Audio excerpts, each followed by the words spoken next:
Hello, everyone. Welcome to the Challenge Battle of the Hours Season 40 wrap-up podcast for the finale, the actual finale. I am Brian Cohen. With me, as always, is my co-host, Alex Ali. How are you?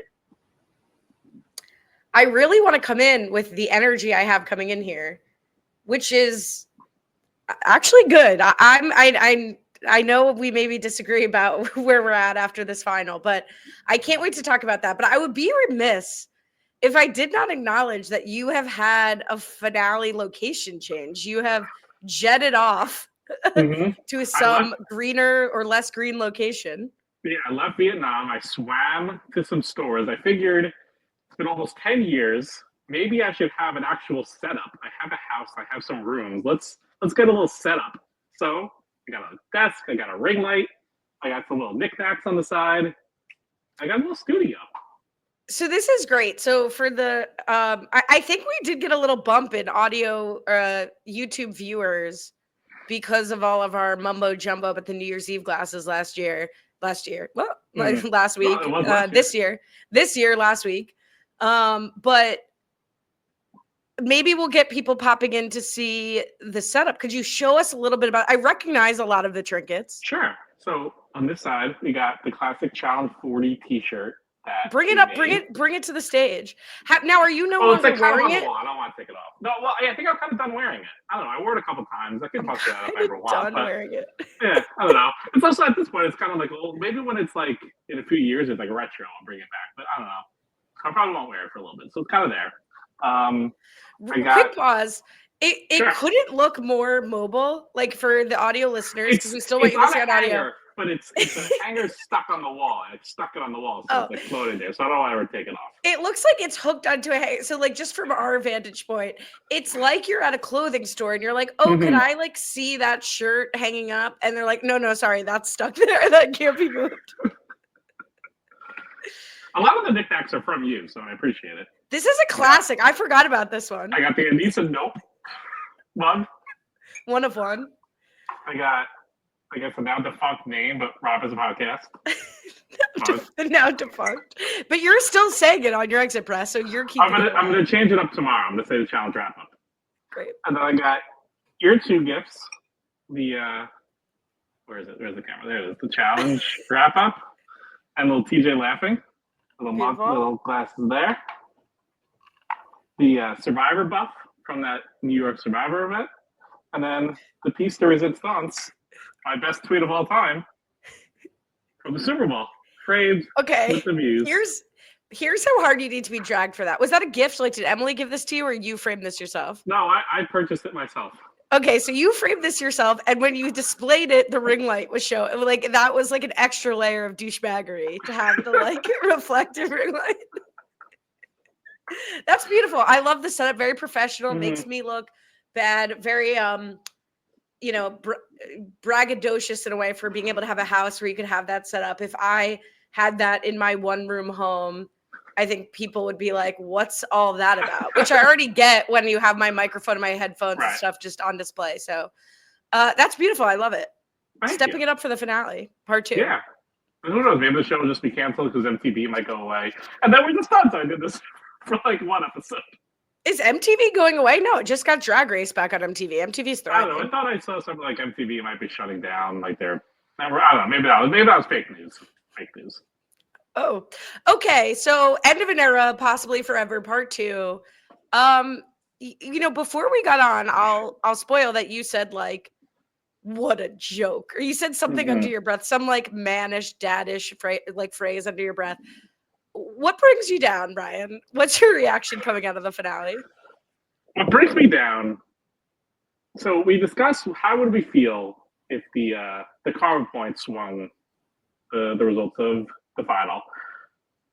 My take was it was a very close race, and it was like 1 or 2 points, and the karma points were 1 checkpoint. I've been okay with it. I think it's part of it. It's 1 checkpoint. It's okay. And you might say, "Oh, it's only 2 checkpoints. What's the difference?"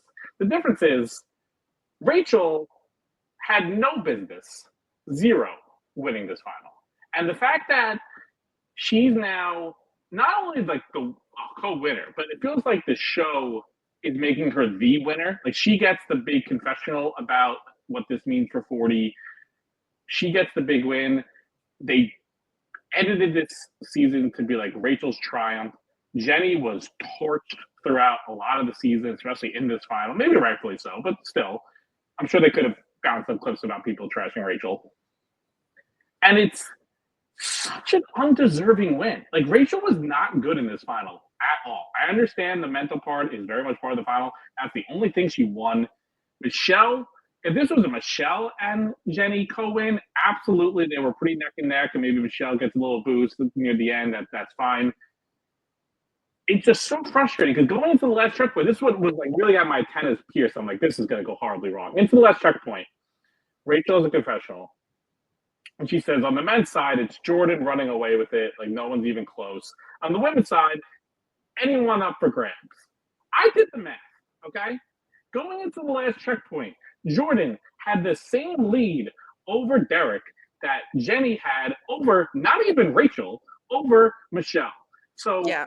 the BS that this show tried to feed us, that this was like a back and forth battle for the women. Oh my God, it was so close. And the men was like, it's a blowout. It was the same thing going into the last checkpoint. And then they give like Rachel the win. And I understand Jenny's like her friend during the season, so they're going to celebrate. But if I'm Jenny, I'm sorry, that is complete bullshit. And I feel so bad for Michelle because you got Jenny and Rachel celebrating off to the side, Bananas being annoying in their face, and Michelle's like weeping on the side, knowing she was one damn point from tying and making this a three-way tie. Or if she just recognizes that stupid little shape in checkpoint 2, she probably finishes second in that checkpoint and wins the whole damn thing. And that would have been unbelievable for Michelle to win season 40. So I'm pissed. Interesting. So I can't go back now in my brain and figure out, like, was that enough for her to have won? I guess it's hard because like momentum would be different.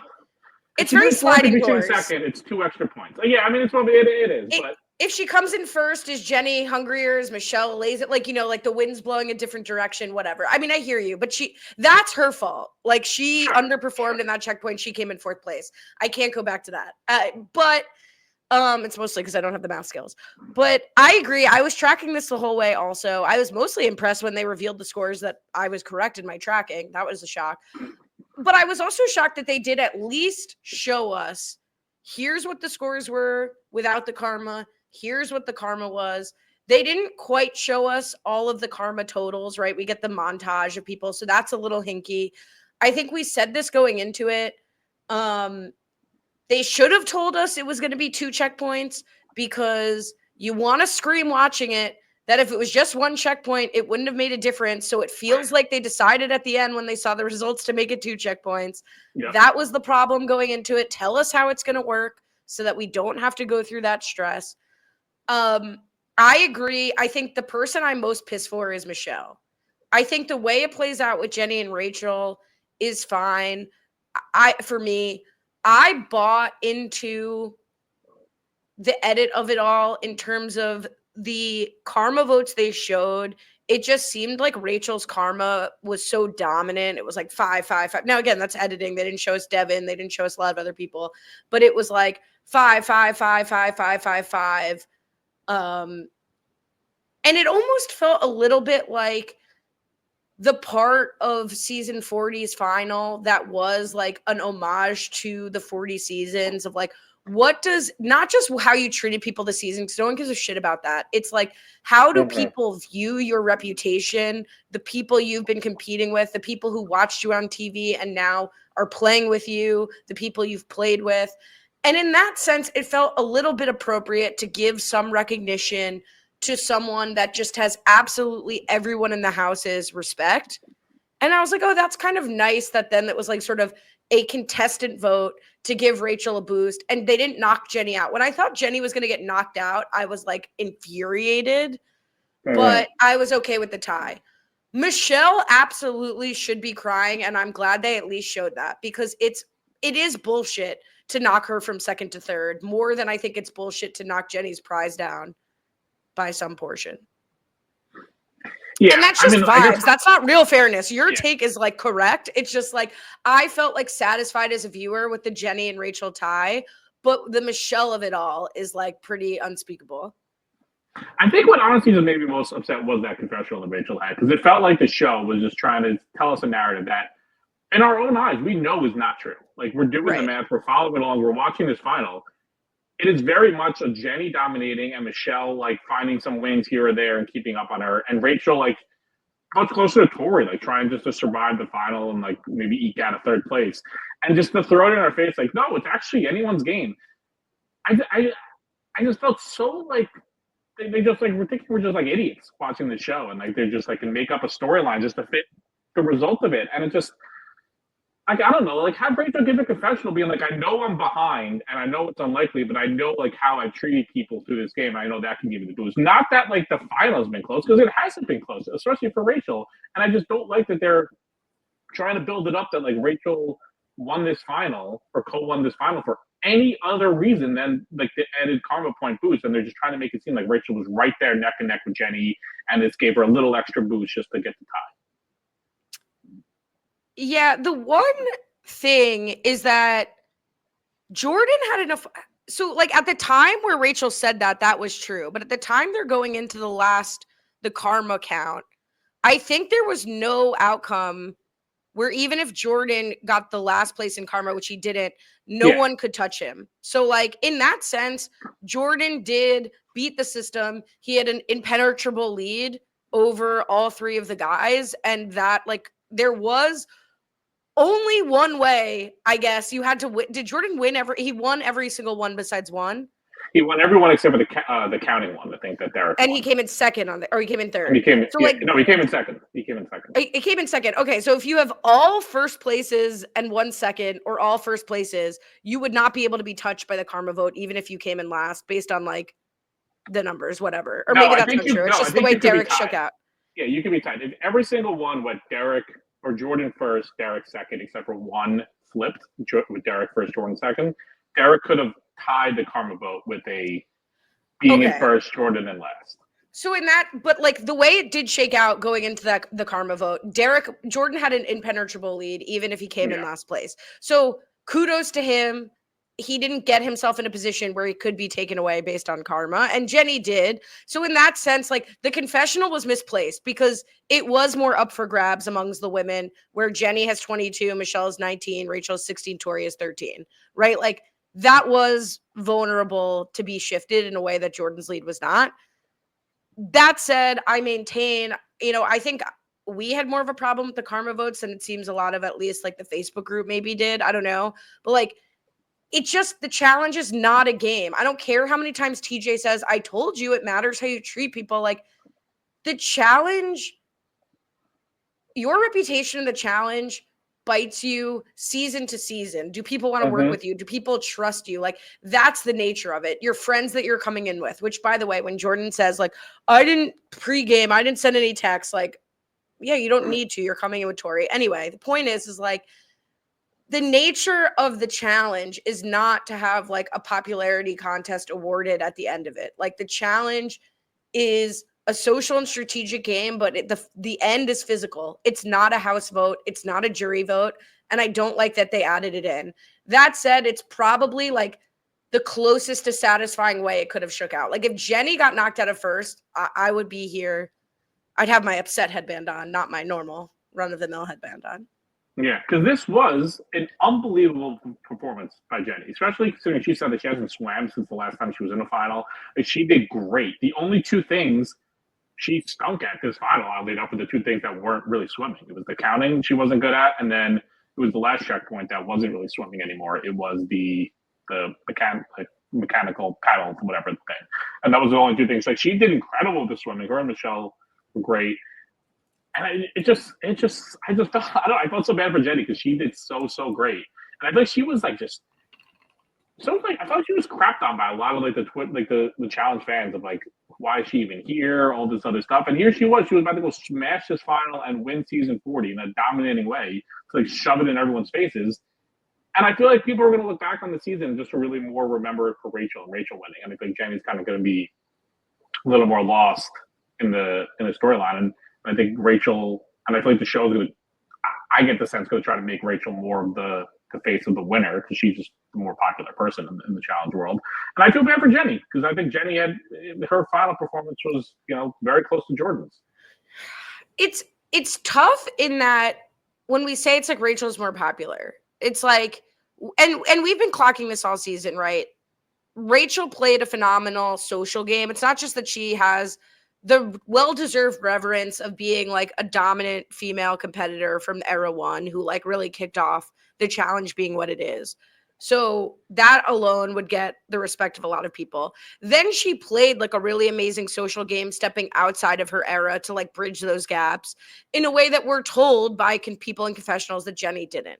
So like, I don't want to pull it away completely and be like, oh, people just like Rachel more. Like Rachel, I think could have been sort of this like era one elusive person and did a lot to sort of bridge these gaps with the newer people.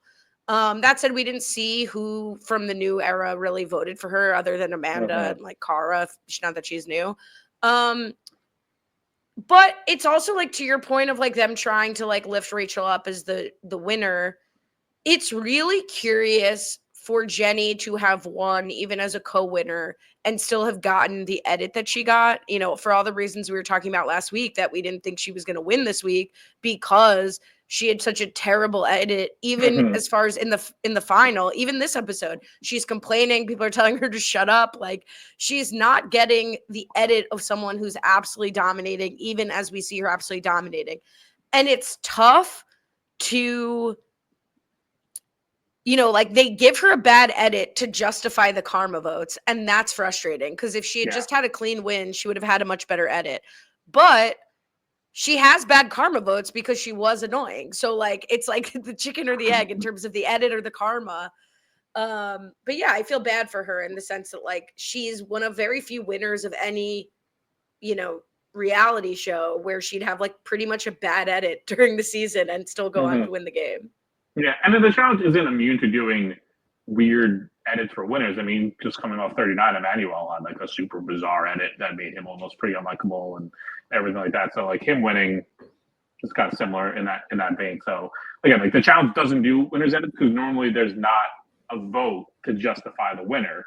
Like they kind of did a little bit for Rachel here. Like I'm sure there are things they could have showed for Rachel that made it more unlikable. They just probably didn't want to do it because the karma point gave her a huge boost over Jenny. But and also just again, to shout out to Michelle of she has also been crapped on through a lot of this season. A lot of the fan base, like, what has she been doing here? She's just there for like drama and stuff like that. Here she is in a final. She beats Rachel and Tori, who I already feel about both of them, two of the best female competitors of all time, and she beats them both in this final, and it's incredible. I think if you told someone like in this season, Michelle is going to beat Rachel and Tori in a final, you would have said, what is the final? Like being on Survivor, if that's the final? That's the only thing people would have thought she could beat them in. And the fact that she did so convincingly, it is unbelievable. And like has to make people rethink Michelle's upside. Because I think even coming out of this, people still don't view Michelle as one of the top 12 competitors, and she absolutely should be. Yeah, it's interesting that you say that because I am curious how the results, I mean, we haven't even talked about the results really in full, but like, Kylan doing so abysmally in this final and Michelle doing so well, where people really sleep on Michelle. People sleep on Derek, who also did amazing, in the same boat as Michelle. And Kylan, who people thought, greats like Bananas and Jordan thought Kylan was going to be a real threat. He absolutely bombs dead last, like no contest. So how do you think that this is do you think it's going to impact the threat level of Michelle and Derek and have the reverse impact on Kylan's threat level moving forward? I don't think this finals performance will impact Kylan's threat level. I think next season he'll be coming in as a big threat. I think people will view him as like a top competitor. And I don't think this will impact Michelle's threat level. I don't think people are going to be like, oh, we got to get Michelle out before she gets to a finals because she's good at, checkpoints and doing different things. I mainly don't think this impacts Michelle at all. I think the season as a whole impacts Kylan. I think people, seeing how well he did in 39 and doubling up and doing well in 40 makes him a big threat going in. I don't think people will come in to be like, ooh, we got to get Michelle out. She's a big threat. And I think they're going to be underestimating her again.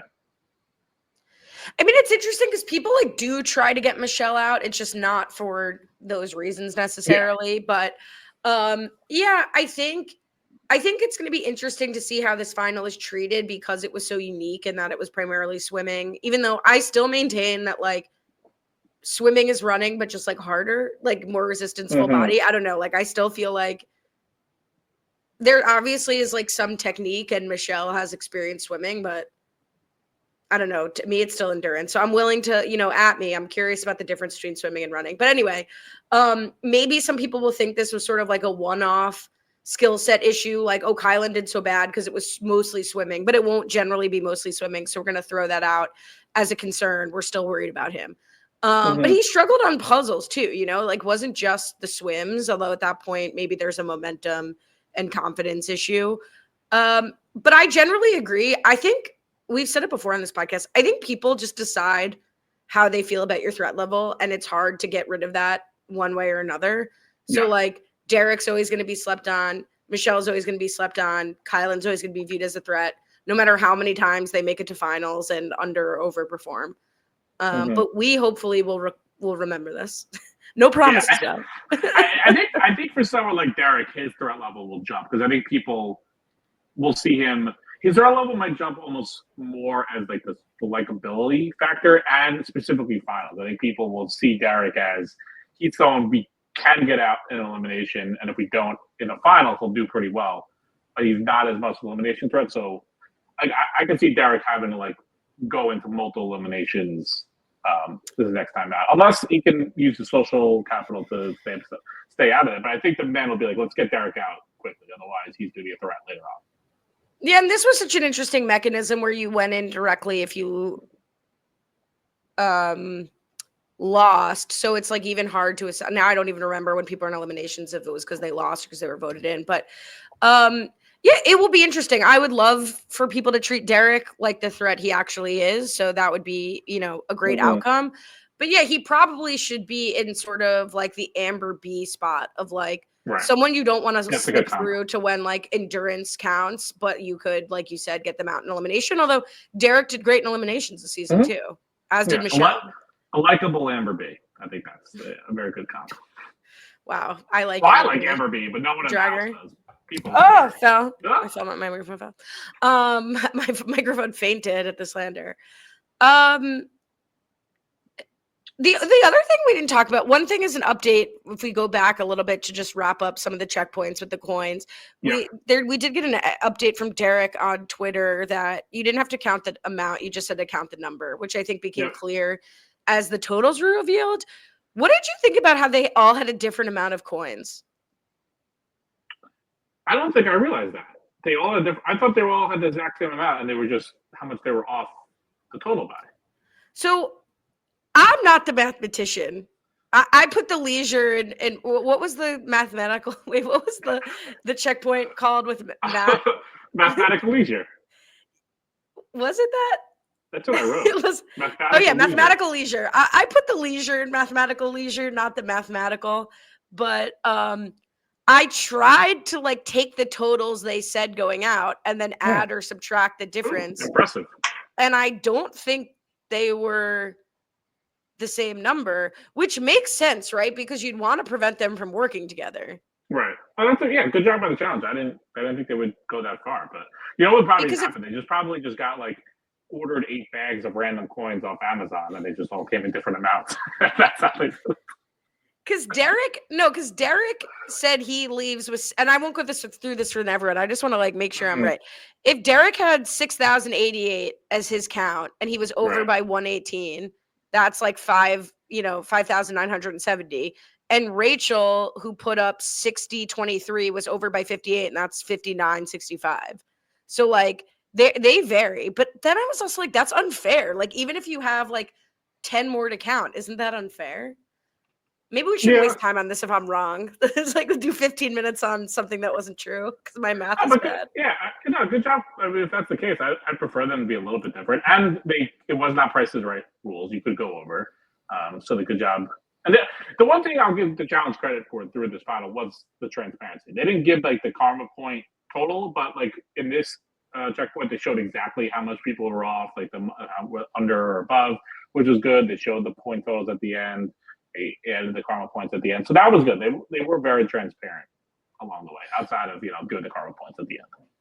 No, I agree. And I think they gave us what I would guess is a representative sample of like how the votes went. Like I would have just wanted a chart. I wasn't interested in like 10 more talking heads giving their point delivery. So I was fine with it. Yeah. I would have just liked the imagery, Also, like how close was it? Like, yeah, like if someone was like 1 or 2 votes away from flipping it, like I would assume like Leroy giving Bananas a 5 or a 1, I should say. Like, what if he was like that close to being second or fourth or whatever? I don't know. It would have been fun to see like how close the totals were. Maybe, if the reunion, I think the reunion's just 2 parts, not 3, right? If they need time at the reunion, maybe they will, maybe Maria Menounos will put up the total. Maybe. But yeah, I loved seeing the fight Bananas got in with the coins where he's got like 10 left to put in and he's fighting with production of like, I'll give you the number right now. I'll give you the number right now. But I do think there needs to be like a penalty, aka DQ. The alarm went off and Bananas and everyone is like still trying to get their coins in. That should have been a strict cutoff. Yeah. I was surprised they didn't give Bananas the benefit of that. Like, yeah, all right, 10, whatever it is, just give me your total. Good job for them cutting him off. Maybe this guy who's like never worked on the show before is like, well, this is John guy. You're done. Don't give me the extra time. And then the other notable part of this for me was Tori like still fighting at 4 a.m., singing the song by herself, which I felt like she should have sung really loud to try to keep them awake. I had a lot of respect for her not giving up, but damn, she was off by like 1,000 coins. She wasn't even close. Not even close. Poor Tori. Oh yeah, not even close. There was a weird discourse on the old social webs this week that were trashing this part of the final, saying it was like so. I think basically they were calling it like easy and gimmicky, like, oh, we're really doing like coin counting and singing.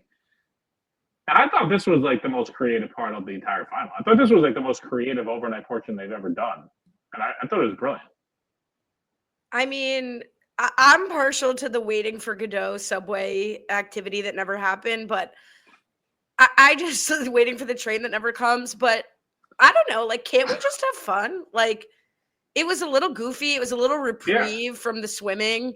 It was like an opportunity for, some non-physical someone to win. And it ended up being a really interesting exercise. I mean, I don't buy this. Like, that's maybe the other place where Jenny should be pissed is like Jenny gets painted as someone who just gives up, puts all her coins in the box and puts up a random number.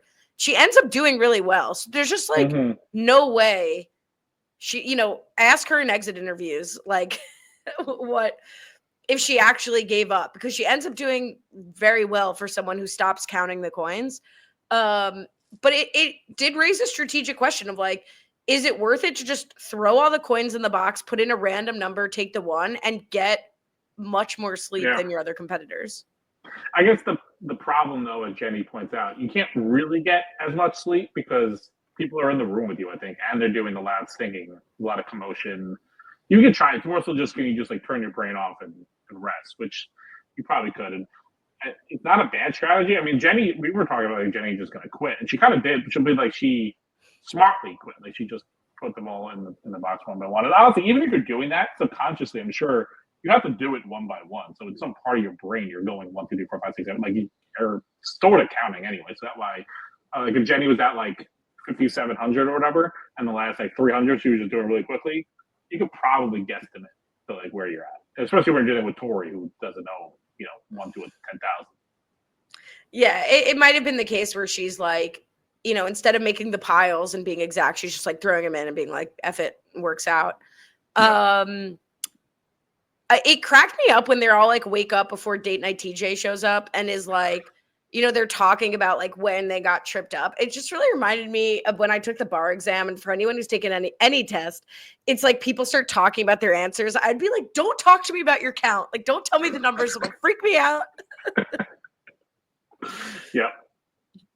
But all right. Jordan finishes first. Derek finishes second. Bananas third. Kylan fourth. Jenny.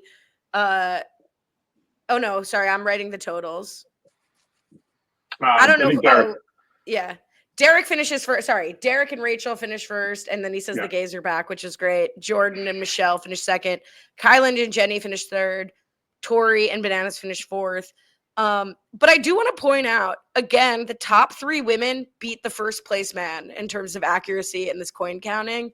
As Rachel will point out, like, the women are so much better than the men at this final. It was very funny because, like, yes, the women did so much better, but Rachel had it was a very poorly timed confessional because she had the one confessional saying like how much better the women were doing, and then just at the very next segment, all 4 men got to like whatever raft it was first. And yes, that was like literally the only time that happened, but it was just like very funny the timing of how that went down. Yeah, but for anyone complaining about the coins, there was movement where Derek comes into second place after the coins, and then continues to keep that up, and Rachel moves into third, Tori moves into fourth. So it did, made a difference. It did 100%. What was very strange from an editing perspective is that TJ will then start calling this next checkpoint the first of the day, checkpoint 1. Yeah, the graphics will show checkpoint 5. And then he switches to checkpoint 6, which I believe was dubbed. So I don't know if TJ also had to stay up counting coins, but he's a little confused going into the second day. Yeah, I would almost think like did they cut out a checkpoint, but they showed the point totals, so I don't think they did. Although I don't know if they told them the point totals, so maybe they somehow cut something out. I don't know, but it was very odd that he was like, "Oh, this is checkpoint 1, night 2." It's like a a citation of like a paragraph or something. And then this checkpoint where they have to swim to the beach, get a paddle, swim back to the boat, retrieve a key, go back to the boat, and then paddle to the Sinister. I do like that in the next few checkpoints, they're changing, the method back from swimming to paddling to riding a scooter. Yeah. But it did remind me, as Jordan reminds us all, that he, is missing a hand and it makes it more difficult for him to paddle. You'd think it would also make it more difficult for him to swim generally. Like it reminded me again, because I always forget about Jordan's hand because it makes it impossible to remember because he's just so dominant, is like he is also playing without a hand in the swim. Right. And then he has to paddle, like I would assume he has to use so much force with the one hand, his one arm with the hand, that arm must be like exhausted by the time he's done with it. And he does, like when he gets back there, he does rest for a little bit. And maybe that is why, because he's just trying to give, I'm not sure which arm it is. I think it's his right arm some like time to rest because he's basically doing a one-arm paddle to get all the way out there. But that's shorter. And like people are like, oh yeah, like, let's just give Jordan like the easiest thing for him, the thing he's best at. Like it would be probably easier for him to run. Like he happens to be a dominant swimmer, like to his credit, not like it's certainly not like advantage Jordan, except that he is just highly trained and very good at these things. Mm-hmm. Yeah, he won a running final with a broken leg. I assume he can easily win a final without a broken leg. I mean, the one question would be like if Wes was in this, because I think Wes might be the better swimmer or pretty close, but that's really all the competition.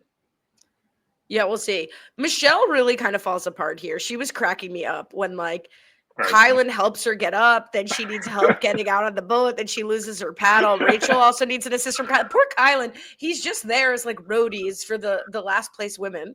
Yeah, I wonder if Kylan thought there was like an extra karma vote going to happen after the final, and like all the finalists were going to like do a vote because he was like, oh, maybe I'll learn some even extra karma here. It was like, I don't think the karma vote's coming back, so I don't know where this karma is going to be redeemed, but that's worth a shot. That's interesting. Should the finalists have been able to vote, or like the Laurel in Survivor, like should the fourth place people, because as I started watching it, I was like, fourth place should just be ruled out based on the physical challenge of it. Mm-hmm. And then the karma vote should be applied. So like, should Tori and Kylan have been able to cast karma votes? Yeah. Or even like to your point, going all the way back to last week, a way back point, should the men have cast karma points for the women and the women to the men in this violence to like bring that back once more? Should they have?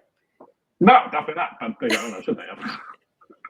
Well, it's interesting because it's like, Jordan would probably give like Rachel and Tori and Jenny out of like respect 5s. And Michelle still would have probably suffered. Kylan would have given 5. It's all probably pretty predictable. Would have come out in the wash. Or after how much love and respect they all had for each other, they're giving everybody 5s because we couldn't imagine doing this with a more annoying group of people. That was such a funny discussion. Yeah. So we get a little recap about Jordan's game, and it's interesting. This is the first season where he didn't see an elimination. I mean, Wow. It's certainly, as much as Jenny, we're always like, there is no challenge edit, but they come back in the final and they tell us what the edit was. It certainly was Jordan's journey, and we've talked about this, of like redemption, of I'm really here to play. I'm going to stay out of the riffraff. I'm going to be nice to people. I'm going to mind my side of the fence, only give gossip to the confessionals. And him saying, like, I didn't see an elimination, which is a testament to his social game, also a testament to the format. I hope I righted my wrongs. And he did. Like, Kara giving him 5, like, that redemption story was definitely a huge part of his story. Obviously, he still didn't need the karma, but it was like a nice sort of full circle story for him. Yeah, he had a great season. And we also point out he got a little bit lucky along the way in terms of he had at least 2, maybe even 3 of his wins. He never had to make a decision for the elimination. It was kind of like decided for him. So he didn't have to throw a shot at anyone to, have it thrown back at him. But he made good relationships. He obviously always had Tori in his pocket, established a relationship with Rachel, mended things with Kara. So, yeah, Jenny. Jordan had a great season. What his Kara point was? Where did he finish? He finished second to last. Yeah. So I mean, Mr. X, me saying second to last. so he had better karma than Bananas. So it's like yes, he had better relationships on the way, but he still wasn't like super well liked. I'm sure by a lot of people. Like he just beat Bananas, who even his best friend gave him a 1. So No, but I think Leroy also probably would have given Jordan a 1 based on, like, it seemed like Leroy's influence was like first time winner, trying to buoy people who haven't won before. So, yeah, I mean, it's not that big of a coup, but for someone like Jordan, it's kind of a coup to not come in dead last. Oh, totally. I mean, there would be other seasons where he absolutely would have come in dead last with a pulling. So for sure. I was dying when they like all bowed in and Kylan's singing the song from the coin counting challenge. I wonder how long it took for them to get that song out of their brains. I do want to give Tori and Kylan credit, Kylan more so, for just absolutely clearly, not only was it clear that Kylan was in dead last place, but it was clear he was going to remain in dead last place because It did not seem like the Sinister was going to park and they were going to do anything that would be more of an advantage for Kylan. And for him to continue, last week they gave him a little bit of grumbliness about how it was like unfair. This week they gave him more like the reverence of like, as a fan, it's unbelievable to be here and to realize how hard it is. And I couldn't have trained for this. This is unbelievable. Like, I thought it was really commendable of Kylan to continue with like a good attitude as he's just getting absolutely decimated.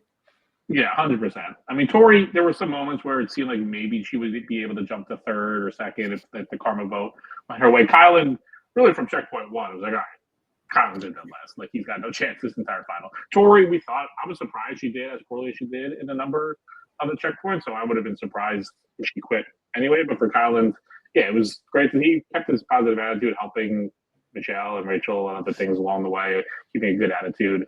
Yeah, the team knows like he now proved he can get to a final, and then the next step is hopefully have a final that's more steered his skill set, and he's got a shot to win. Especially Jordan's actually not coming back till 50. That'll help.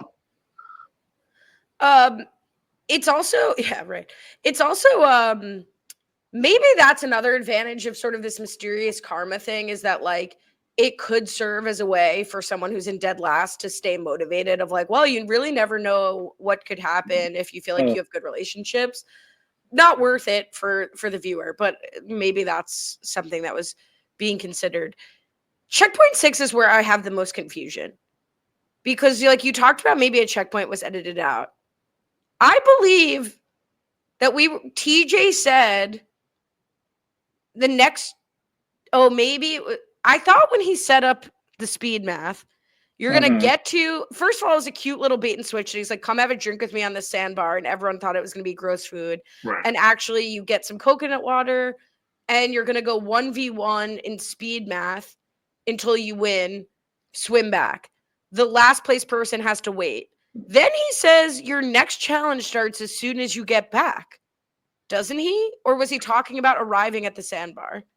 He does say the next challenge starts when you get back, and I did think there would be like a next step, or you just start the next checkpoint. Like there, because I guess you just met the next checkpoint, but it's not as soon as you get back because everyone got back and waited for Bananas to get back. So that wasn't as soon. Yeah, so that was a little confusing. He was like, "You're gonna want to get there fast." So I thought the bait and switch was gonna be they get back and there's going to be some like gross tuna drink or, whatever their gross food du jour is going to be.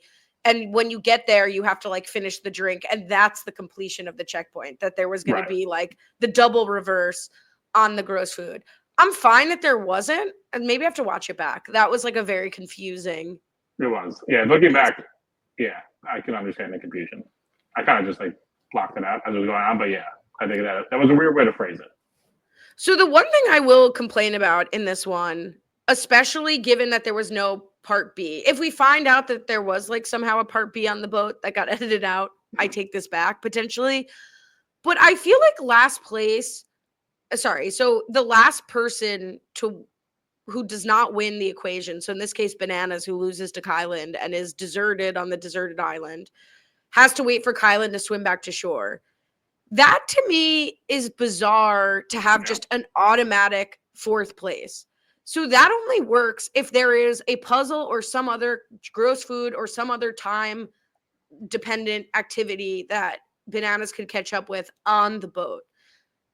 As aired, I feel like Bananas should have had to do like 25 equations or something, and then he could swim back. But like, there has to be some way he could possibly make up the time. He shouldn't just de facto lose in the way all the other checkpoints have worked. Yeah, that was very, very bizarre. Because also, as he points out, everyone else just like is chilling on the boat when he's swimming back. And then what incentive does he have to swim fast at all? He just like walk, or like as he basically does, just like floats there. Let's just put some time delay on the entire final. It was very bizarre how that went down. At the very least, I don't know, have it be like you have to wait like 3 minutes or whatever it is until you can start swimming. I don't know. Why wouldn't they want to have the dramatics of like, ooh, can Bananas catch up to Kylan and see if he can get, I don't know, anything. Yeah, that was very odd. Like, right, you're going to get a puzzle. Whatever, yeah. Anything. Something's fishy about this one. So, but I don't know. They showed it like, I mean, Bananas had the confessional of being like, well, everyone just at the boat chilling, and then he's just like floating back. So yeah, I don't know. It's just a weird checkpoint. Speaking of weird, hate to dog Michelle, who ends up getting so screwed that like I should forgive her for this. But at the time I was watching this, I didn't know how screwed she would get. When she's telling Derek, like, let me get this one, you have time, I don't, is like, dude, unless no men have gone, which men have, Jordan's off, it's insane to ask Derek to continue to risk losing to Bananas and to Kylan. Like, it just, that was an insane Albert drop your snack moment. And what's amazing is he kind of does it. Like, he gives a pause, a beat of, all right, Michelle, you can answer? No, you're still doing the math. Here's the answer. Like, he amazingly does give her an out to try to get the answer in. But even more amazingly, it doesn't matter, because this was probably the most surprising, dramatic result of any checkpoint was Michelle's epic comeback. She was lost to 2 or 3 of the men in the math, and then does an incredible swim to jump Rachel and Tori and finish second. Yeah, Michelle, absolute dominant performance in that. She also, I thought you were going to say the most impressive part of this is her Brian moment, where she cannot remember the phrase. She says she's going to come back with her head between her legs, her head between her tail, or my head under my tail. The question we all need to know is, does Brian know the correct phrase she was referencing? Because they never tell her. She never says. I believe it's with my tail tucked between my legs, right? Yeah, tail between your legs, and we see Sunny's tail, perfect and appropriate. Incredible comedic time. Let's get views. Lift Sunny up. He's kind of big. Can you get Sunny in frame? Here we go. Oh. He's enjoying your new background. Oh, look at him. There he is. Can he do the apple dance? Do I even remember the apple dance? I'm doing it here. Look, follow me. Okay, no, I messed it up. We don't have the rights to this. But okay, good job. Excellent. So yeah, Kylan ends up beating Bananas only because Bananas had no ability to compete No, anymore. automatic last. But yeah, I think at this point the standings don't change based on the finishes as we continue.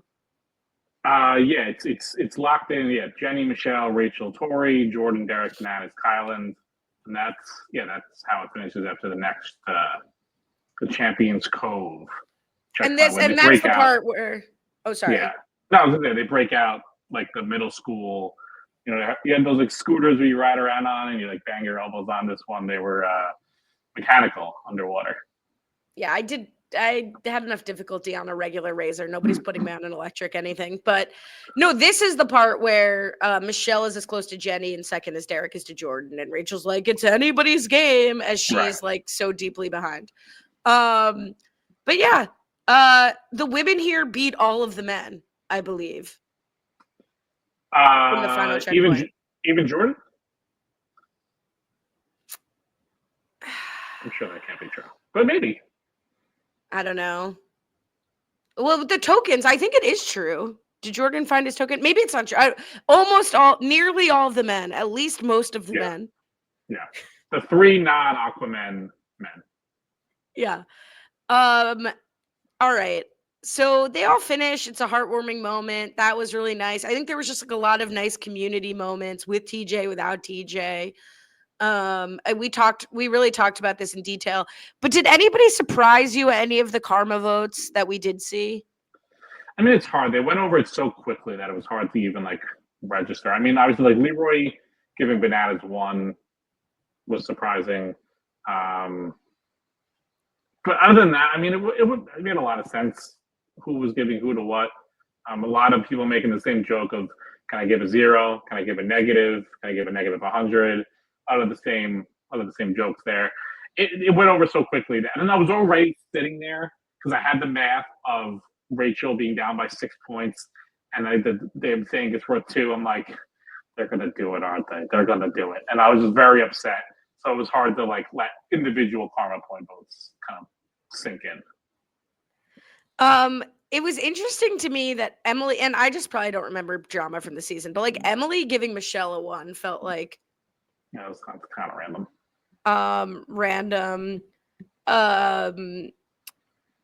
Derek really dominant, not a surprise, but really dominant in his karma. I'm just trying to look quickly if there's anything else. I was dying when CT said 3-piece twice. Like, I'll give you a 3-piece. Like, okay. Cara throwback gives Bananas a 1 for Sarah. I mean, it's really for her too, but that was pretty funny. Cara and Sarah in front, like that's kind of weird. That's just like, so that's like Cara being extra. It's like, it's not your battle. Like, they've had a few that Cara and Bananas have had over the years. There's many things you could have just pointed to rather than like being a pick-me. The enemy of my enemy is my friend. I was surprised Nerys gave Kylan a 4 instead of a 5. Yeah, I guess so. Yeah, that's kind of weird. And then I guess it said, who cares? Oh, there was one other thing I thought, but whatevs. Oh, one thing's funny is like Tina gives Bananas a 1. Mm-hmm. But do you think like she would have changed that had she seen how the game played out? Like, it's very funny because like they're like, it's how you treat people matters. And like, of course, like when people have limited experience with you in the game, if they go out early versus like how Rachel would have wanted Tina to vote is very different. Yeah. No, that's a good point. Yeah, if she knew Bananas Angels was going to form and Rachel would be one of the queen bees, maybe Tina would be like very much pro Bananas now. So there's no changes in the men's results, thankfully. Jordan is our Challenge 40 Battle of the Eras male champion. Derek coming in second. Excellent karma, but he didn't need it, as he says. And we end up getting the final results. Derek really did close the gap with his karma, but like, yeah. If we're rejecting the karma on the women's side, we have to reject it here. If we're honoring it, we have to honor it. So either way, with the karma, without the karma, Jordan domination here. Yeah, the final point totals for the men was Jordan at 31, Derek at 27, and then a big gap down to Bananas at 17 and Kylan at 15. Yeah, even if Kylan was able to somehow jump Johnny, that would have been felt kind of weird considering how Kylan performed, but still a couple points short. Here's the other thing. We talked about the threat level. I guess I only asked you about Jordan, Derek, and Michelle, but like, and I think people have talked about this. We've talked about this over the past few seasons with Bananas. Like, is it time to not care if Bananas is in the final? It's tough because Jordan is just so good that he really did just take away any chance of all the other men. Like, yes, Derek ends up finishing decidedly ahead of Johnny, even without the karma points, but Jordan was just so dominant in his final that it just excused, I think, everything for the men. And I think if like you just somehow remove Jordan from the instance, I think like, going into the last checkpoint, it would have been much closer between Johnny and Derek. Then all of a sudden we're looking at maybe Bananas somehow trying to like pull out a miracle. But because Jordan was just so dominant, I think it really like makes Bananas' performance look worse than maybe it would have been.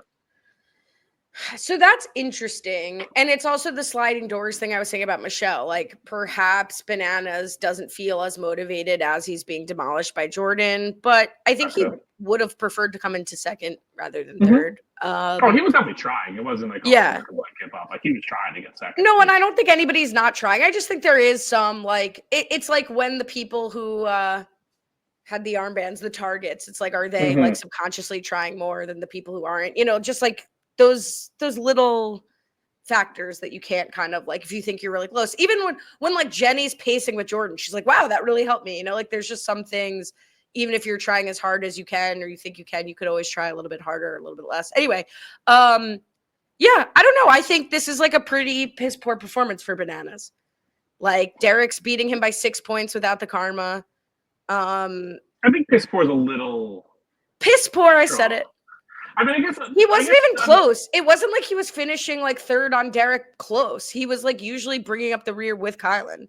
Yeah, I mean, I guess to the same level that Jordan skewed things positively, Kylan also did skew things negatively. That, you know, there was a decently good swimmer there. Maybe Bananas is actually finishing in fourth. So it's fair. I think piss poor is a little strong, but it was poor. I'll say poor. You can add the piss. I'm the piss of this podcast.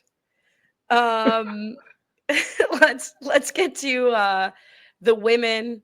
I did like that Derek got the button after the men's announcement where he was basically like, take that, haters. Like, you all said I couldn't do it. And we're probably a part of that. Like, we don't hate Derek, but I think we would have, if you had told me that Derek was going to come in second on season 40, I would have been like, I don't think so. Yeah, I mean, if you saw like seeing Michelle third, Derek second, people would have been flabbergasted as to like, well, how did the season possibly went down? Let alone Michelle maybe even finishing second or first. So would have been crazy. But for the women, you know, the way I was anticipating Jenny was going to get screwed for karma, I don't even think her results were like that bad. Like, they show 5 1s, but they also show 4 5s. So I was like, oh, she didn't like do that terribly. And then it was just like Rachel was like Tina, Aviv, Mark, Darrell, Derek, Brad, Amanda, Cara, Josh, Ryan, all 5s. I was like, okay. Yeah. Like, maybe, okay, hold on. Yeah, like pretty much everyone across the board was giving her 5s. That's where I would love to know the point total. Like, how far low was Jenny? Was she anywhere close to even Tori or something like that she could have made a jump? And how far in the lead was Rachel? It would have been nice to see the totals. Yeah, because Tori has the second most 5s for the women with 7 to Rachel's 10 of what they showed us. So yeah. And the same amount of 1. So it looks like it was probably really close to Rachel. Like, of what they show us, it looks very close between Rachel and Tori in point totals. Michelle really all over the place, which is so appropriate, I think, for her game and like what we saw this season and how much she struggled, that she has like a real smattering between 1 and 5. Yeah, and that sounds about right. I mean, we were kind of worried about where Michelle was going to stand coming into the season. She had a few core people, but I think she built up a decent coalition through the season, but we were worried how much of a target she would be. Yeah. And then it's like, you know, like Corey gives her a 4, which is like fine. But like, would she have given him a 5? Would he have given her a 5 if she picked him over Kylan? And, you know, jokes on her because Kylan's in the final and she doesn't even get credit. Like, if you finish the game with your allies, you're disadvantaged in karma. Although Rachel did, and she won karma, so maybe it's just another feather in her cap. All right, we find out that Jenny and Rachel are going to split 400,000, 24 points apiece. Sorry? 475. Oh, I thought they split 400. No, well, they split the first and second place prize. Oh, it's a first. Okay, I'm stupid. Okay, kudos to them. Do you think there should have been like a tiebreaker? I kind of did think they were going to say like, so we're going to go to like total time you spent counting the coins or like whatever, like time it took you to finish each checkpoint and like which I guess Jenny would have won then. Should there have been some sort of rock, paper, scissor or tie goes to the person who actually won? Not like Squid Games, not rock, paper, scissors. Like if it was anything final related, basically Jenny would win, which I would prefer. If they're going to do this, you might as well just let them tie. I mean, they tied, so it doesn't have to be a tie. Fair enough. I would have preferred one winner, but if however they did it turned out to be that Rachel won, I would have thought it was like really bad. So yeah, because then it feels like yeah, I'll do that. God. I was gonna say like they could have done like how many dailies you. I mean, yeah, like they couldn't have broken the tie, but I don't love that there's like 2 female winners and 1 male winner. Yeah, especially because there's really no precedent for breaking ties. However they did it, it was going to be very much like this is production and putting their thumb on the scale of how to determine a tie. Do you think karma was always intended to be 2 double trubs?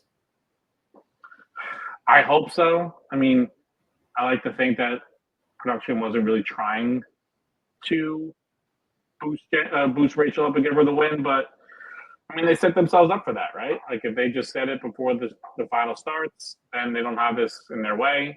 But because they do it, then this is what they're set up for.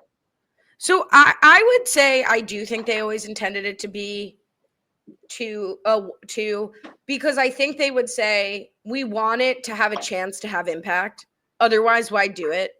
And I think knowing how many checkpoints they had, there was no way for it to have impact if it was just 1 checkpoint. Yeah, so it all accounted 2/9 of the final was how much it counted for. So it's a decent amount, especially because like for each checkpoint, like there wasn't like 2 stages of karma points, right? It wasn't like you earn points from like the first half of the game and the second half, so maybe you can do it. It was just like 1 blanket multiplier, and that's just how it was decided. Yeah. I think it would have been better still, I think, from what you said in the beginning. Even if they were always going to play it like this, award those points as the first checkpoint. Yes, 100%. And then we have it going in. I think that would have been a much better pill to swallow. I think they think it adds intrigue that if you're not keeping score at home, like you can't keep score at home and there's going to be some final timing reveal. So like otherwise, as soon as they finish the last checkpoint, dorks like us who were keeping track would have known who would win. But like, I'm fine with that. I would rather that. I would rather get used to the fact that Rachel's coming in with an 8-point advantage and Jenny's in dead last. Like that would have been better watching the rest of the game unfold. Also, think of how dramatic it would have been coming into the last checkpoint, knowing, all right, Rachel has a chance to win. Like with how close it is, that last checkpoint would have been incredibly dramatic between Rachel, Jenny, and Michelle with the finish and how it went down. Like that would have been incredible of getting into the tie and Michelle being 1 point away. Like that's how dramatic it could have been if they just revealed it going in. So they really missed out. Like that would have been way more dramatic than TJ just revealing, Rachel jumped to first from third. And in retrospect, I said TJ gave Michelle a nice pep talk, but I don't even think it was that nice because it's sort of like, usually it's like, oh, it's not personal. Like it's just like this did feel incredibly personal, and to like go from second place to third place money because of a popularity contest, even though it's not, right? It's how you worked with people in the game, whatever. It's just like, that is such a bummer. Like that has to feel like absolute shit. But I thought it was a decent pep talk. He did it first, and he was like, "Oh, keep your head up, Michelle. You did great." And then it was like a little bit later, like that almost felt like TJ Coates talking, And then there was like a sort of celebration, and then Michelle was crying. And then it more felt like TJ, the person talking, being like, Michelle, like, you're a badass. Like, you were great. Like, that more felt like TJ experiencing the final, watching it go down, and like giving her genuine praise of like, Michelle, you really did great. You should be genuinely so proud of yourself for how you did. So I thought there was a little bit of both. Fair enough. I mean, also when he told Michelle, when he announces Michelle in third place, he says you're 1 point away from serious money. I thought he just meant second place. I did not realize until they showed the points that it was like, oh damn, she was 1 point away from being tied for first, which has to really suck. What was the last checkpoint? The last checkpoint was Michelle. She had 19, right? Jenny had 22. Oh, winning? Yeah, she won the last checkpoint. Because I was wondering, is there a checkpoint that Tori finished one spot ahead of Michelle? Because if somehow that flipped, they would have had a three-way tie, which would have been wild. Dang. Scrolling. I don't see one so far. It's pretty much because Tori finished last in a lot of them. Yeah, no, there wasn't. Like, the closest one was checkpoint 2 when Michelle was 4th and Tori was 2nd. So that could have been that was like could have been one of the big flips. But yeah, so there you go. And then the real final button of the season is a CT pro tip that doesn't really apply, where he's like, don't judge a book by its cover. Like, it's season's unpredictable. But I think that brings me to, I told you I was delayed getting on the podcast because I got distracted by ChatGPT. Because you had a tweet last week, that was like, if Jordan wins the season, we have to have a serious conversation of him for GOAT. And I'd like to participate in that serious conversation with you now, if you're interested. Okay, let's do it. Given that, is this going to be you talking, or is this going to be ChatGPT talking? Well, it's me talking, and then I was like, my gut reaction. I mean, is he on the Mount? I think the rest of your tweet was like, and he's certainly a third head on the Mount Rushmore. I feel like he already was. Like, at least if you're going to name, and now people who want to bring like Landon in, or someone like a Derek K or a Mark, like a nostalgia pick, like, or Darrell, whatever. I really think like in the current era, and I think at least for the men, it extends all the way back at this point. Jordan is in the very, very, very short list for the top 3 male competitors. Like, I don't think it's insane to be throwing his name in. But my gut reaction is like, no, Jordan is 3 of those 3, whether he wins this season or not. But I was like, well, let me take my personal feelings out of it. Let me go to the robot. Let me go to ChatGPT to evaluate this. So that's why I went to ChatGPT. I didn't want to be called biased. Right. By you or our great listeners. No, let's get AI into it. What do they have to say? But why don't? But you're the starter of this, right? So like, what made you tweet that? How are you feeling now that he's won? Like, where do you sit in the conversation?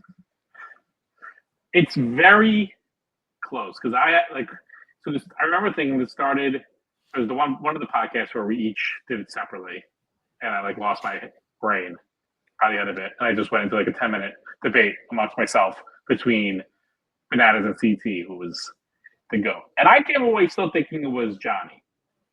And my reasoning was, I just think it depends on your definition of GOAT, where your definition of GOAT is I can pick one person to win a season. I think that's a different conversation. To me, GOAT says that the challenge, this is it, this is the last season, there's no more. Who is like the greatest what's the greatest career? In a sense. And I still think longevity matters. And Bananas at that time had like still the finals and the 7 wins. So I still thought he would still be considered the GOAT. But now Jordan's up to 5 wins. I mean, I'm sure maybe have some stats there, but well, he's counting War of the World. I mean, he's counting the CBS win. He has 4 challenge proper wins. I'm not counting it because then it's like, well, am I counting All-Stars? I just for my own, like, I don't think it even matters either way if he's 4 of 8 or 5 of 9, but like. Well, if you think All-Stars too, then he only has 3 wins, right? No, he won. Didn't Jordan win? Or do I think about West? Didn't Jordan win an All-Stars? Jordan did like 1 All-Stars and got eliminated. He won Battle of the X's 2, War of the Worlds 2, this season, were Dirty 30, and then a CBS version. So then thinking about Wes's contributions then, because I guess Wes just won an All-Stars. So yeah, it's not it. Okay. Yeah, so what does ChatGPT say? So I first of all, your background looks so good. I was just looking at it. Second of all, I didn't just ask ChatGPT the answer. I wanted to massage it a little bit. And I said, because human intervention still matters. So I said, if you have to rank the greatest competitors of all time on the challenge on MTV, what are the categories you would consider? Tell me how to think. Don't think for me. Tell me how to think. Like it. So they gave me 11 points. Oh, Jesus. Then I asked them to rate each of Jordan, Bananas, and CT 1 to 5 in all of those categories, and then do the math for me and total it up and give me a result. So out of a total of 55 points, I will say all of the men were above 45 of those points. So they the lowest ChatGPT awarded any of them was a 3. And I think that's true. I think ChatGPT did a pretty good job. Well, it's hard to know. What are the categories? Number 1 is performance in daily challenges. How often does the competitor win or place highly in daily challenges, etc.? You understand what that means. Elimination wins. Number of elimination victories. You get it. Social game and strategy. Alliances, politics, rivalries, manipulating the game without alienating allies, etc. Physical strength, physicality, and strength. That speaks for itself. They gave me 4 to 5 descriptive bullet points under. We get it. Number 5, mental toughness and problem solving. Now, this is an interesting one because I think they gave Bananas a little bit too high in this because it counts performance in puzzles and other mental challenges, but they also added capacity to stay focused in chaotic or intense situations, staying calm under pressure, thinking critically, solving problems. So, that's an interesting way to describe that category. Longevity and career achievement. How many seasons have they done? Are they relevant? Total number of wins. How often do they make it to the final? Okay. Versatility across seasons. How do they adapt to the formats? Team versus individual. Success across all types of seasons. Influence and legacy is number 8. How have they impacted the culture of the challenge or contributed to the show's success and popularity? And I will spoil it. That's where I think Jordan is not in the conversation with Bananas and CT. And for me, that's my number, I would say 2 or 3 category if I'm considering the GOAT. Because I agree with you. I don't think would I put them in to win? How many times would they win if they played 100 seasons? Memorable moments is iconic performance is okay. Consistency across multiple seasons. I feel like we already said that. Overall showmanship and entertainment value, the TV factor, CT's pro tips, etc. How charismatic or polarizing are they? Probably scored Jordan a little high in that category. Adaptability to different formats and competition types. So there's some overlap, but I think we could probably whittle that down to 7 good categories. I didn't do that. That's pretty good. That's a pretty good list, though. Good job, ChatGPT. Yeah, so let's hear how they ranked. Should I ask you to rank them in the categories? I'll tell you what ChatGPT said. We might be here a long time. I could just tell you what ChatGPT. So ChatGPT is not ranking them in each category. People all 3 of them can get 5s in the category, right? It's correct.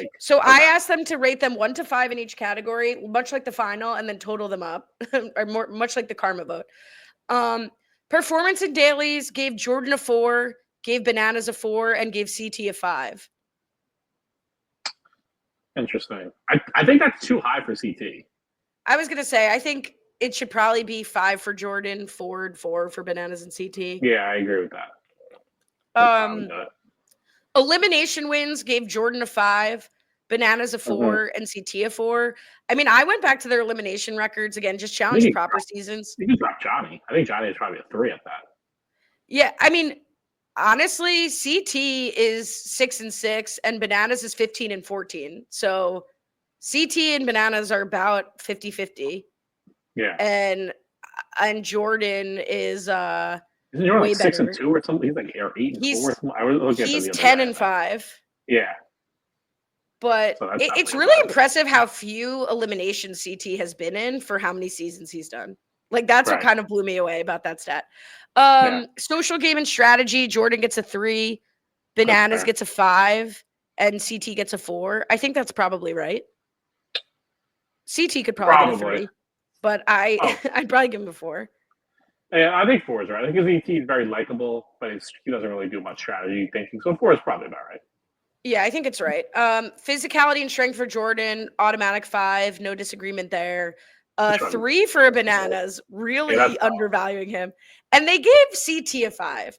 Now, I would probably give Jordan a 5, CT a 4, and leave Bananas at 3 as compared to each other, not compared to like everybody else in the field. Wait, so is this strength or like athleticism? What was the category? Physicality and strength. How strong and fit are they compared to their peers? Okay. Endurance, strength, and agility, performance, and Okay, physically yeah. demanding challenges. Yeah, I think 5's for Jordan and CT 4 for Johnny, probably.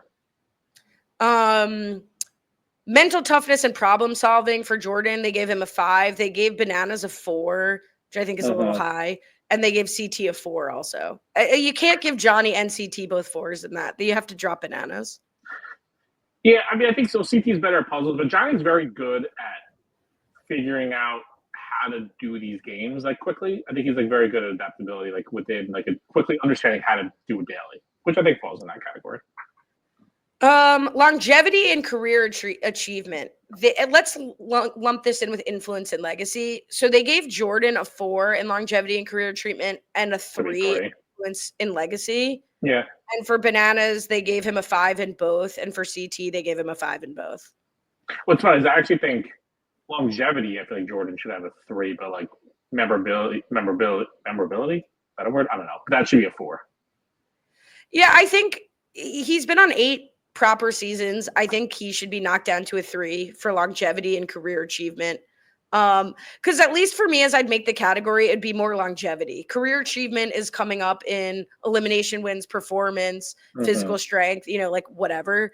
And I just think you can't get banned from the show for terrible behavior and like get a 4 in longevity. Well, exactly, Sunny. I mean, CT did. CT also did. Did he get banned though? Oh yeah, he was banned for multiples. He was banned, and then he after his fight with Adam. When was that? How long of a ban? I feel like Jordan was banned for way longer. No.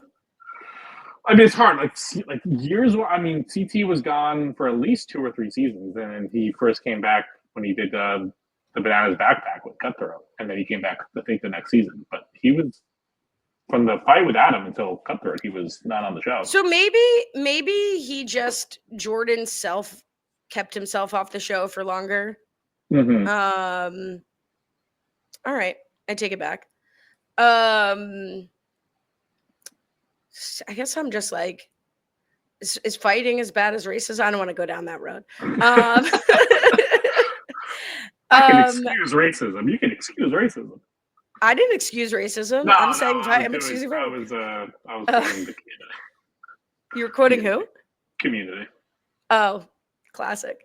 Okay. So we did that. Sorry. Versatility across seasons. They gave Jordan a 5. Sorry, they gave Jordan a 4 and the other boys a 5. Okay. And I think that's probably fair. Jordan definitely does better as an individual than he does working with other people and working in a team. That's true. Consistency across multiple seasons. I think that's the same. They gave the boys a 5 and Jordan a 4. Overall showmanship. Jordan does very, very well. Yeah, I think it's how many seasons have they stayed competitive even if they haven't won, an ability to adapt and evolve over time, physical growth, mental strategy, social awareness. I think it's fair to give him a 4. He's only mended his fences this season, which I don't think ChatGPT had access to. That's true. But fair enough. And then the last 2 categories, overall showmanship and entertainment value, gave CT. Interesting. They gave CT a 4. I guess they're a little bored by Dad CT. Bananas a 5 and Jordan a 4. And then ability to adapt to different formats, which to me is the same as consistency and versatility. But they gave Jordan and Bananas and CT 5s, Jordan a 4, with a total from ChatGPT final rankings. Jordan must be third based off my mental math. CT 51, Bananas 50, and Jordan 46. And I think that's right. I think that's right. Like, just eked out by CT, especially his most recent seasons. And Jordan still needs a couple more memorable things to pump it up. I think that's right. I think part of it is like Jordan doesn't want to play the game. I think that would be required to be the CT pro tip level player, right? Like Jordan wants to use this as a stepping stone to be a race car driver. Jordan wants to come here and compete and not get distracted by drama, though he has certainly participated in a bunch of it. And like, is Jordan the GOAT athlete on the challenge? Probably. Like maybe Horacio in a few years will be in the conversation for that. But like, I think Jordan is the GOAT competitor, but I do not think he is the GOAT challenge contestant. Yeah, the Jordan of flipping the cards that go after Bananas or, egging on Turbo, that's like not him anymore, which for him is great. A, makes him become a better person, and B, makes him more likely to go far and win because he's not having guys like Johnny and Turbo targeting him and wanting him out. So in that regard, it's good for him. But in the memorable moments, iconicness that Johnny and CT have brought over the years, Jordan doesn't really do that anymore. He just shows up and wins, which again is great for him, but not as great for entertainment. I also think like the CT DM story is sort of like a soft point in CT's category, right? Like Jordan, in the way that Jordan and Tori, despite being very like unlikable to people now, like I think that also counts. Like Bananas is like kind of shielding his like personal life and trying to keep it out of the challenge, and certainly it never being as like beloved. Him never really being in a relationship, certainly in the modern era, that's like so awesome and important and era defining, I think hurts him a little bit in a way that buoys CT. And I don't know if that goes into like legacy or likability or what, but I think that's there. I think that's out there. Yeah. Soft impact. It's very close though. It's unbelievable for the three of them. Yeah. Do you think so? Like, I guess I was like de facto Jordan is the 3, but I probably cut out Wes too quickly. But I do think like Wes quitting chops him off at the knees. Wes not being on this season is just crazy. Like, I think that's like a big knock against him. Like him openly choosing to do, I guess maybe, I don't know, because businesses and stuff. But the fact that he was on another show while this was on, like, it's just a bad look. I understand he's got businesses and stuff like that, but to be on House of Villains when he could have been on 40, like just do the fake thing of Bananas and be like, oh, I have to like at least get eliminated in the Hour Invitational or whatever it is. But like to not have his face like on that T-shirt, it's a huge gap like in his resume basically to not be on that season. Like it's a huge thing. Honestly, seeing it hanging behind you as a permanent fixture of that wall, unable to be removed and shown to the camera, is probably his biggest regret. But yeah, I mean, I think also like he's a showman and he missed a really obvious opportunity, which is to like make season 40 about his retirement. Mm-hmm. I don't know why he wouldn't have wanted that. And like, again, you said it's business, also being with family. So like, I can't speak to like, leave your children one more time, but it sucks for him. That's it. That's 40 though. Leave it there. Sucks for you. Sorry for you. Anything else? Put a bow on it. Congrats, Rachel, Jenny, Jordan. I like this season. I mean, we still have to see the reunion, but like I'm walking away. It's a little classic challenge BS. And I'm walking away generally satisfied with the season. Mm-hmm. I think it was a really, really tall undertaking, difficult undertaking they took on to have 40 people. I think they had mostly a good representation of the eras. I think it was some great gameplay. from some people we haven't seen in a while, and a return to awesome gameplay of people we see all the time who had to get pushed out of their comfort zone, like Tori and Bananas and Michelle. And I think that was awesome. I stayed entertained. I will stay stumping for the season, even through an unnecessary 2-part reunion. What's your overall feeling of the season? I mean, I come away with a little bitter taste of how this final went down with the karma points, but overall, I was a fan. I feel like, again, I think we're more in the minority. I think a lot of people weren't. I think a lot of people especially got tired of it. I do think a lot of the storylines could have been better if this was 14 episodes instead of 19. I think they could have really smashed the last few weeks together a little bit, and that would have given it a little bit more punch. But I think they did pretty well. I think the final was fun with the I like the swimming as like a cool twist, but it was tough. It was a lot of expectations. Challenge community is usually hard to please, so there was always going to be people that were upset. But I think they did okay. I think they did well. I think they did pretty good. I'll give them a 3 on the 1 to 5 chat GPT scale. I'm giving it a 4.5. I'm giving it, like, realistically, it's a 4, but it's a 4.5 for just like nostalgia and effort. You know, like they could have just made this a regular season. Like they didn't have to go so big. And I appreciate that they went big. The montage at the end was fun. I love a good montage. Always gives me the chills. Makes me emotional. It's a clip show fan.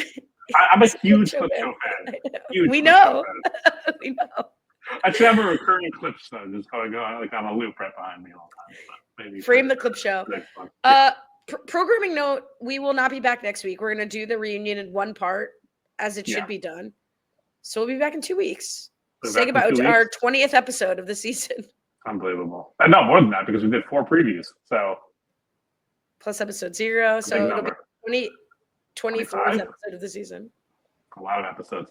You can subscribe. That was bad math. 25th episode of the season. / you have to stay on the island drinking your coconut water. roundtopset.com/challenge feed. Follow me on Twitter, Cohen_Brian_. Cohen Brian on Blue Sky. Challenge TikTok. Challenge wrap-ups on TikTok. It's still going. Still alive. Follow you. Oh, we got some reviews. Ooh. Let's thank them. Thank you to JJ from NJ. And Lachat to Noir. Appreciate you guys. What a nice send-off. Thanks to everyone in the Facebook group. Join us, chit chat in the off season. Chit chat next week because we'll still have a discussion. The off season is like 5 days, so we'll be back pretty soon. In the off season. Oh yeah, next week we'll talk about All-Star 6. 6 or 5? 5. Okay, I'll say it. You know what? I'll say it. I tried to do the math every time and I got it wrong almost every time. So or they beat me almost every time. All right. New girl, old guy, not back. Kiwi's fault. But hopefully we'll be back before. Hopefully we will do an episode of New Girl, Old Guy before we're back in 2 weeks talking about this. And then we'll be back in 2 weeks. Close out the reunion, close out the season. Until then, Happy New Year. Have a good one.